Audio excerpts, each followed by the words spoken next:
is the program manager, the VVF Initiative Lagos chapter, Amarachi Chukwuma. It's good to have you join us this morning. It's good to be here. All right.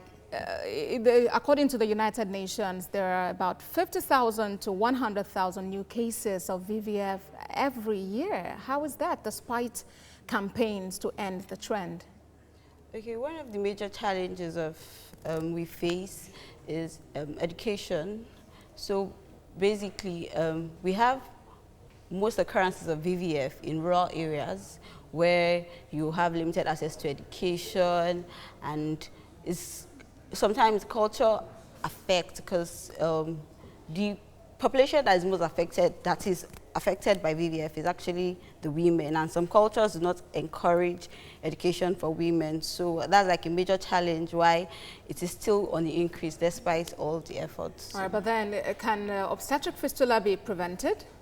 Yes, it can be. It can be, because major cause of obstetric fistula is actually obstructed labor and then lack of medical facilities. So if, for example, a woman is about to give birth and she's having obstructed labor and she has a doctor who can perform a cesarean section for her immediately, then fistula can be prevented. Yes, it can be. Right, but in that case, what if the woman cannot afford it? Because as you mentioned now, it's prevalent among women in rural areas and who are likely to be within that poverty bracket. So how about funding for these women who cannot afford this? Okay, so Nigeria has a peculiar situation in that most of the non-governmental organizations actually come to Nigeria to help. So Nigeria has a different situation where most women, where you can easily get funding, like we have the Fistula Foundation, we have the Engender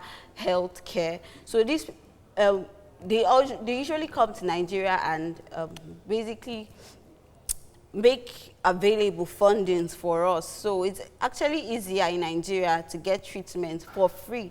Most treatments are actually for free in Nigeria, yes. All right then, and well, as we continue on this, looking at the theme, which is to leave no one behind and committing to ending fistula, we hope we can drive this to a very reasonable end. Yes. Amarachi Chukwuma, many thanks for joining us at this time. So all right, joining me now is the program manager at the VVF Initiative Lagos chapter, Amarachi Chukwuma. Amarachi, it's good to have you join me right now. It is simply called VVF. That's what a lot of people know it with. But when the statistics come out and they say that you have more of the prevalence in the north, why is that? Okay, so one of the major causes of VVF, that's vesicovaginal fistula, is early child marriage, basically. And another cause is lack of education for the girl. And another cause is inadequate medical facilities. So although we say, or a lot of people say that it is prevalent in the north, from our research, it's actually, we actually have cases of it both in the south and in the west.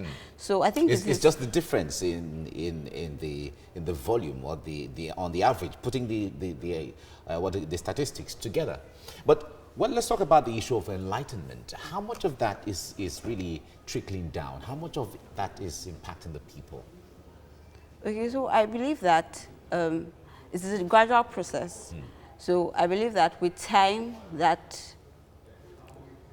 and more information out there, people will be aware that, okay, this disease is actually preventable, right, and there are surgeries that can help you even when you are diagnosed that, oh, you have VVF. There are surgeries that can help to rectify. All right. So when I know you have come in contact with a lot of people that you try to enlighten on a daily basis and even help for those who already have it, what do you tell them, or what should any young lady or any lady for that matter, since it is more prevalent in ladies, what do you tell them? What should they look out for? Okay, we advise that first, when you get pregnant, you should watch your nutrition, because one of the causes of VVF is malnutrition for pregnant women. So you should watch your nutrition. You should also avoid giving birth at home, because another cause of VVF is obstructed labor. So when you have obstructed labor, the next thing if there's a medical personnel by your side, he's supposed to conduct a cesarean section. But if you're at home, then that would not be possible. So we have advised them to avoid giving birth at home.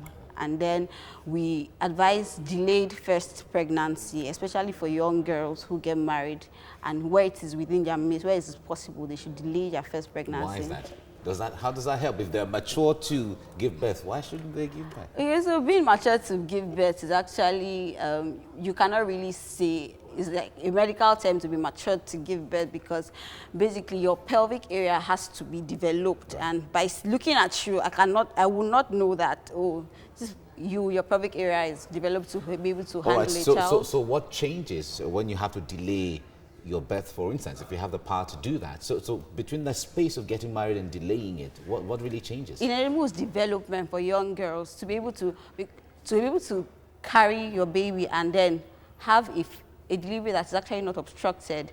Your pelvic area needs to be developed to an extent to bear a child. So where it is not, the baby finds it difficult to come out. So. All right. Fine. So within that space, we expect the husbands to get really busy so that they can help out with the... All right, let's leave it there now. Thank you very much, Amarachi Chukwuma, for coming on the program. You're welcome. Thanks so much for having me.